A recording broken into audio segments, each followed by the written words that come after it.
And the Ghana Armed Forces have stepped up counter-insurgency operations in Bawku and its surrounding areas as part of efforts to restore peace and protect residents from extremist threats.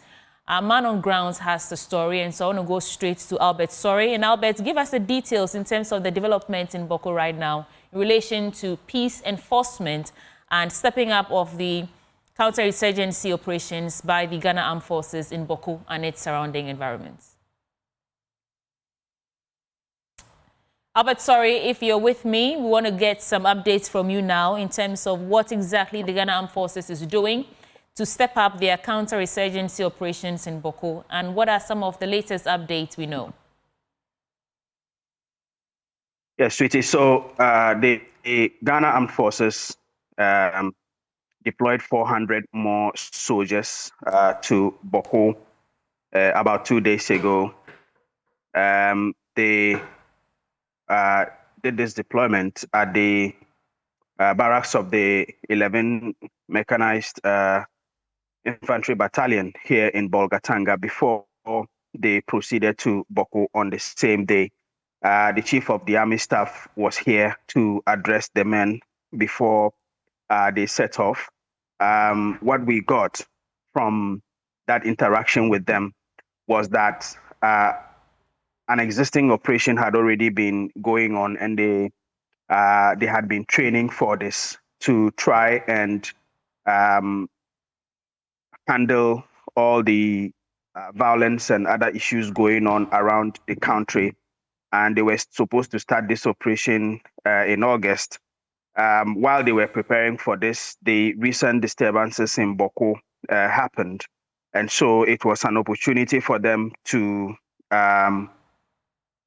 deal with this issue, also because of the fact that the violence in Bawku happened just about in the last weekend. And so the training that they had was an opportunity for the soldiers to go there and to join the already existing troops in the area to try and keep Bawku under control. And so they deployed 2 days ago. Yesterday, we saw some videos of some of the work they've been doing on the ground. We've been told that they are doing some operations also with aircrafts and all that. And there were videos of this circulating yesterday of some aircrafts flying over the Bawku township. They didn't really give us details of exactly how this operation is going to go. But if you listen to what the Chief of the Army Staff was saying to the soldiers, it's an indication that they already had discussed what they are going to do there. And so the men needed to have this at the back of their mind. And also, while discharging their duties, he urged them not to do anything that will bring embarrassment to the Ghana Armed Forces, and they should do their work and live beyond reproach. I want to engage our guests now for some analysis on this matter. I have Dr. Victor Doer with me. He's a security analyst and lecturer at Skype. And Dr. Doer, thank you for joining us this morning.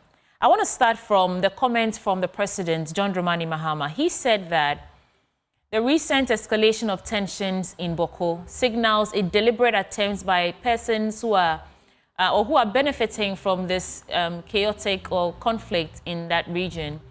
And so when you measure the efforts of peace enforcement and how the Ghana Armed Forces are stepping up these efforts versus what the President himself is affirming, which I've heard many security analysts say, that there are some warpreneurs who are benefiting from this, which is why we don't see an end to this Bawku conflict. Do you think that we are actually starting to make some headway in resolving the conflict, Doc? Yes, thank you very much for having me. Good morning to you and the cherished viewers.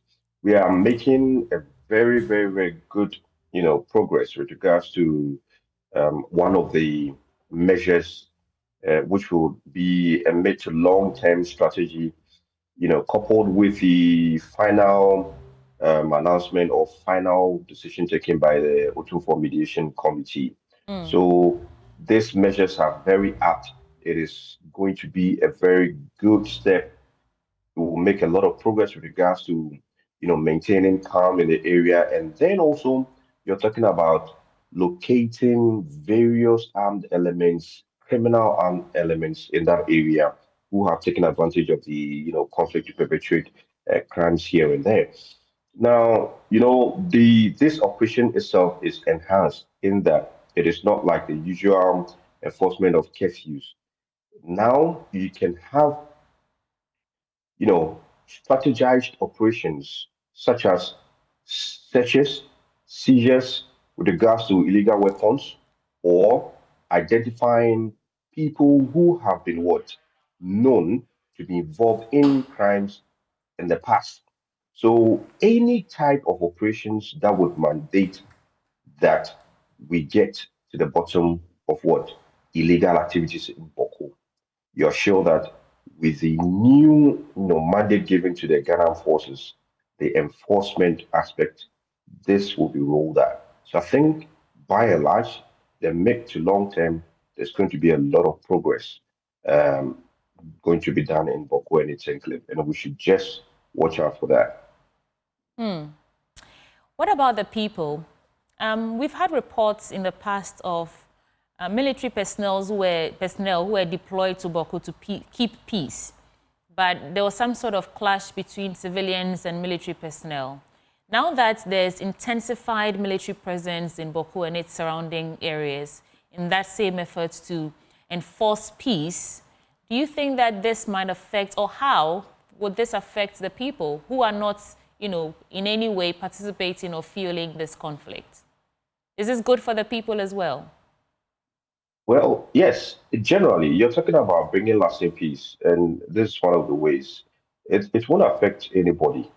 Okay. Now, if you don't have any problem with the law, if you don't have any problem with the security agencies keeping the peace and performing their roles, then yeah, okay. But then if you have a problem with regards to, what has happened in the past, there are always avenues, the right avenues to channel your what grievances, to. The law courts are there, the traditional authorities are there, the hierarchy of the security agencies are there, the police is there. You can use those avenues, but not to take the law into your own hands. Generally, the populace in there would be safe. We are talking about how they'll be what protected generally. The aim of all of this is to also enhance not only visibility, but to ensure that every element that is not supposed to be in Boku and its environs is what flashed out. And that is it. Now, the mid to long term, as I said, deals with whatever recommendations that will come out from the Tool for Mediation Committee. Okay, and one of the reasons why the enforcement is being, implemented is to try and implement any recommendations, okay, that would benefit the two sides to the latter. Okay, if you don't have this face there, then it means that implementations with regards to either to make arrest of some people or whatever, okay, will be a problem. So once the enforcement has started, it is just in waiting for whatever that will come out from the king's recommendations. And then when that comes in, it will just rope in with an already established mechanism and they roll it out. But the people should not have any problems with regards to the increment in personnel and then the operations over the area. It is just for their good, and it would be to the best of these youths just to calm down, lay their weapons and surrender them, and then collaborate and cooperate when necessary. Doc, given the protracted nature of this Boko conflict and the deep-rooted elements of ethnic, political, historical complexities, I'm wondering what's fueling your confidence in this particular strategy, however kinetic the strategy might be. Because it's not the first time we've deployed military personnel to Boko to keep peace. So exactly what makes you confident that this time we can actually see some finality to the matter, or this peace that we want so much that we can actually start to see peace in Boko? Right. Number one, the political will expressed, okay, by the political elites, the president, to end this conflict or to put in measures for the declaration of the conflict to be over is there. It has been visible. It is evident for us to see the deployment of troops, resources being allocated here and there. It is very evident. Number two, the aspect of what having a mediator, okay, in all of this, and then to ensure that the two factions, express their grievances, bring out their whatever issues that they have for it to be trashed out. Now, rest assured, the mediator also is working with the timeline. Okay, so that makes him what? Want to finish, present his recommendations and reports for the implementers. Now, the ground troops over there are to ensure that whatever that will come out would what be implemented and enforced. So putting these three things that I've mentioned together makes it somewhat of a positive approach when it comes to, the expression that I gave with regards to we going to have some level of progress when it comes to the Boko conflict. The other aspect would be that to see the proliferation of small arms and light weapons in that area. How do we deal with it aftermath? Because then you can't have all these processes done. You declare the conflict over. The two sides have agreed to end hostilities, and then they still keep the weapons. It won't be good because then any argument borders on chieftaincy lines or tribal ethnic lines will just flare up, and then these guys will just go back to the weapons. So, in all of this, let's look at also how we can deal with the aspect of the weapons in there, and then sustain peace building processes, engagements, and that is where the CSOs will be also needed much more to what implement peace building activities. Not forgetting the state mandated body, the National Peace Council, also coming in to do that. Doc, how does this strategy solve the problem of this conflict spilling over to other parts of the country? The most recent killing of the Kusasi chief happened in the Ashanti region, but military personnel have been deployed to the Boko, up there and its surrounding areas. So how does that strategy help the spillover? I'm calling it spillover for want of a better word. You know what I mean? Some parts okay. How does that solve that problem? The main source is the Baku and the close communities nearby. So when that issue is really resolved and addressed, you're sure to have every indigent in every locality outside in Ashanti, Ashaman and whatever, everybody would adhere to the directive. If that doesn't happen, then you could see these issues popping up, and then you have one or two targeted killings here and there. But mainly when everything centered on the Boko issue, the chieftaincy, you know, any minor issues that are addressed, then you are sure that every citizen would have what to respect the final outcome of it.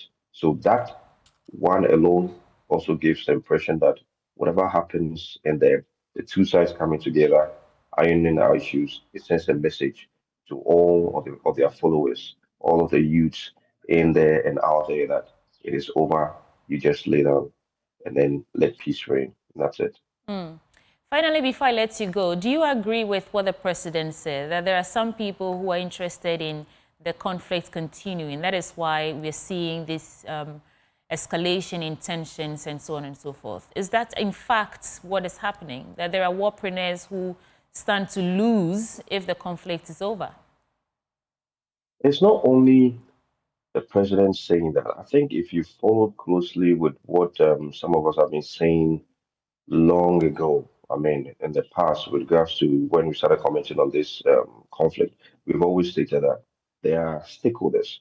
What we in conflict terms call them the shadow stakeholders who are somewhere involved in the conflicts with resources and all of that. So, assuming, okay, I'm a political figure there. Now, the benefit I get is these two ethnic groups don't, agree. So if I'm with party A, I always win because one group supports me. And once there's enmity, they wouldn't like any member of their side to come and take up what political reins. And you're looking at the political aspect of it, and it connects to what shadow stakeholders in that regard. It is very, very, very, very, very critical that will look at all who are these shadow stakeholders and how they influence the conflict. They may be in Accra and its environs or whatever. We need to identify them. Now, there was a time when I did a field research, 2019, 2020, the National Peace Council then engaged with CSOs, all these stakeholders who were, located in Tema and its environs, right, to try and then come together, dialogue with them, not to support with, ammunitions or funds or resources as they did in the past. So these are some of the things we can do. They are identifiable. Once you get a link or liaise with the youths in these areas, you will definitely find a way to locate them. And that is where we can also bring them to the negotiation table. Okay, then we can rope them in the processes that would, be implemented forward on. Dr. Victor Doer, thank you so much. I must say that you're the first person to actually make me believe that we may see an end to this conflict in Bawku. Thank you for It joining will us. happen. Thank you. Yeah. So Dr. Victor Doer is a security analyst and a lecturer at Kofi Annan International Peacekeeping Center, Training Center. That's it on the Bawku crisis. I want to take a break now. When I return, more stories, more conversations on the AM show. Like I said, I'm determined to make your Friday worth it. I'll be right back.